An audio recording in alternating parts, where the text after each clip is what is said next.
हो। तो आज जो हम टॉपिक लाए हैं ना, वो है 10th क्लास या 9th क्लास के रेशनल नंबर और इरेशनल नंबर, यानी कि परिमेय संख्या और अपरिमेय संख्या।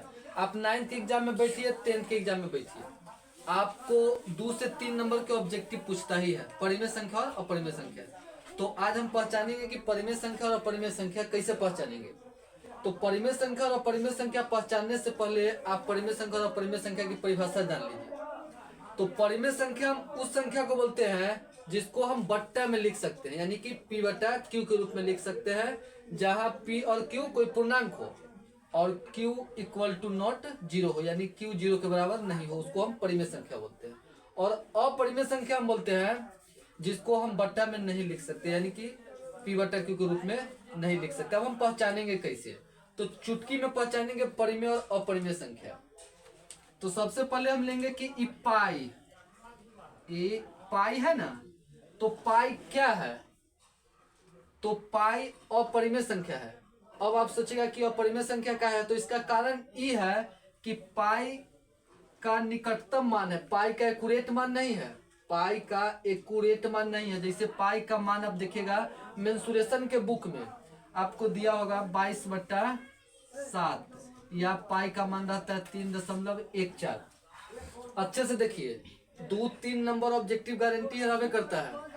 तो 22/7 परिमेय संख्या है, लेकिन पाई अपरिमेय संख्या है। इसका कारण ये है कि 7 से 22 में भाग दीजिएगा ना, तो एक निश्चित अंक के बाद रिपीट होने लगेगा।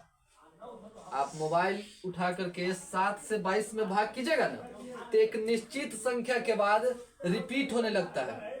और हम जानते हैं कि जब संख्या रिपीट होने लगे ना, तो वो परिमेय संख्या होता है।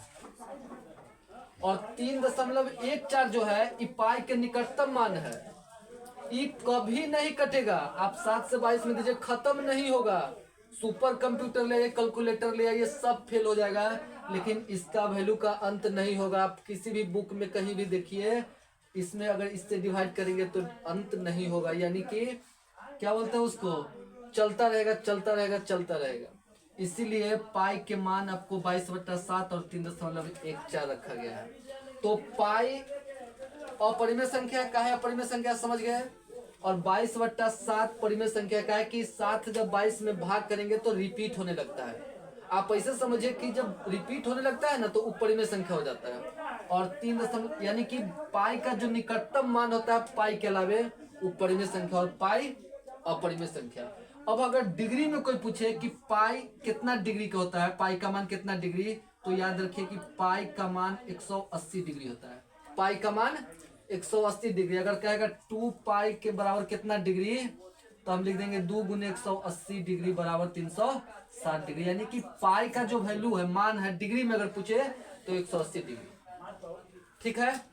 अब चलते हैं कि परिमेय संख्या और अपरिमेय संख्या। पाई के अलावे ये बात याद रखिएगा कि पाई अपरिमेय संख्या और 22/7 परिमेय संख्या काहे है। तो 7 से जब हम 22 में भाग करेंगे तो रिपीट होने लगता है, एक निश्चित संख्या के बाद जब रिपीट होने लगे तो वो परिमेय संख्या। और पाई जो है इससे मतलब आप डिवाइड कीजिएगा ना, तो इसका अंत नहीं होता है, संख्या बढ़ते जाता है बढ़ते जाता है बढ़ते, इसीलिए निकटतम संख्या मेंसुरेशन में दे दिया है 22/7 या 3.14। ठीक है। अब देखिए रूट 5 जो है वो परिमेय संख्या की अपरिमेय संख्या। तो आप तुरंत कहिएगा कि रूट 5 अपरिमेय संख्या का है, कारण तो रूट 5 अपरिमेय संख्या इसलिए है कि इसका पूर्ण रूप से वर्गमूल नहीं होगा, यानी कि रूट 5 जो है इसका पूर्ण रूप से वर्गमूल नहीं हो पाता है, इसका वर्गमूल नहीं आता है पूर्ण रूप से। वहीं पर अगर रूट 25 हो तो इसका वर्गमूल 5 आ जाता है, तो रूट 25 क्या हो जाएगा, परिमेय संख्या हो जाएगा, परिमेय संख्या हो जाएगा। अब ये 2√2 और बटा √2 परिमेय क्या परिमेय, तो इस रूट से ये √2 कट जाएगा, बचेगा 2 और नीचे 1 मान लेंगे, p बटा q हो गया, ये परिमेय संख्या हो गया, परिमेय संख्या हो गया, एकदम आसान है। अब आइए 2 माइनस √2, तो ये √2 का भी पूर्ण रूप से नहीं हो पाएगा, तो ये हो जाएगा आपको अपरिमेय संख्या, अपरिमेय संख्या। पहला आप ई टॉपिक समझे, दूसरा ई टॉपिक, लेकिन जो सबसे महत्वपूर्ण है आपको अधिकतर शिक्षक बतलाएगा, जिसके आगे डॉट डॉट लगा रहेगा ना, वो मार दीजिएगा अपरिमेय।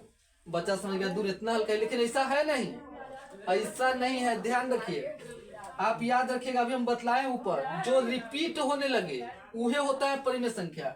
यहाँ पर 0.101001001 डॉट डॉट है, ये अपरिमेय संख्या होगा, ये अपरिमेय संख्या होगा। याद रखिए का है, अपरिमेय संख्या का है, तो रिपीट नहीं ना हो रहा है। देखिए ये निश्चित संख्या जीरो, एगो जीरो यहाँ दूगो जीरो बढ़ ना रहा है, निश्चित संख्या के बाद रिपीट नहीं हो रहा है, यानी कि एक एक जीरो बढ़ रहा है, इसलिए ये अपरिमेय संख्या। लेकिन यहाँ भी डॉट डॉट है, ये परिमेय संख्या होगा। अभी परिमेय संख्या काहे होगा, तो परिमेय संख्या ये होगा कि यहाँ दशमलव के बाद रिपीट हो रहा है, 3 फिर 3 फिर 3 फिर 3, यानी कि रिपीट हो रहा है। अगर ये रिपीट हो रहा है ना तो ये परिमेय संख्या है। अब ऐसे ऑब्जेक्टिव में इसी को अगर P/Q के रूप में लिखना हो तो 3 को लिखेंगे 3। अब एग्जाम में पूछ भी देता है, ये जितना दशमलव के दशमलव जितना भी 3 है ना उसके बदले एगो 3 देकर ऊपर रेकरिंग दे देंगे, इसको रेकरिंग दे। ऑब्जेक्टिव में अगर पूछे P/Q में तो कैसे बनाएंगे। अब ये दशमलव के बाद यानी कि अगर इसको P/Q के रूप में लिखना ऑब्जेक्टिव में पूछ दे तो ये कितना है 33, एकदम इजी में ये 33 लिख दिए। और दशमलव के बाद क्या अंक है एगो, तो एक पर एगो जीरो लिखते हैं तो एक घटा दीजिए तो 9। ई दशमलव के बाद 3 है ना, 3 माइनस कर दीजिए, 33 में से 3 गया 30/9, ये P/Q के रूप में आया। ये परिमेय संख्या है, ये परिमेय संख्या है। अगर आपको यह वीडियो पसंद आया हो तो सब्सक्राइब जरूर कर दीजिएगा।